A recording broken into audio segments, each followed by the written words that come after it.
Sir ചോദിച്ചില്ലേ കോളേജിൽ കുത്തു നടന്നിട്ടും യുവമാരൊക്കെ എന്താ അറസ്റ്റ് ചെയ്യാത്തതെന്ന്? സാക്ഷികളില്ലെങ്കിൽ പോലും എനിക്ക് അറസ്റ്റ് ചെയ്യാമായിരുന്നു. പക്ഷേ ഈ നാട്ടിലെ നിയമങ്ങളുണ്ടല്ലോ, അത് വെറും ഓട്ടക്കലമാണ്. നീതി ചോർന്നു പോകാൻ പഴുതുകളിട്ടിരിക്കുന്ന ഓട്ടക്കലം. ഒരു കൂട്ടത്തല്ലിനിടയിൽ ഒരുവൻ കൊല്ലപ്പെട്ടാൽ ആരാണ് കുത്തിയതെന്ന് തെളിവുണ്ടാവില്ല. അതുകൊണ്ട് അർഹിക്കുന്ന ശിക്ഷ കൊടുക്കാൻ പ്രയാസമാണ്, പ്രത്യേകിച്ചും ശരിയായി സാക്ഷിയില്ലാത്ത സ്ഥിതിക്ക്. പ്ലാൻഡ് മർഡറിന് ശിക്ഷ എന്താണെന്നറിയാമോ? തൂക്കിക്കൊല്ലുക. ഈ നാട്ടിലെ 90% കൂട്ടത്തല്ലുകളും കൊലകളും പ്ലാൻഡ് ആണ്.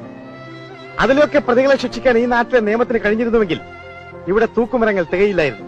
എന്നിട്ട് വിമാനൊക്കെ പിടിച്ചകത്തിട്ട് വല്ല ചെയ്യാന്ന് കരുതിയാ ഇപ്പൊ കണ്ടില്ലേ, മോളിൽ നിന്നൊരു ഫോൺ വരും, വിട്ടേരെന്ന്.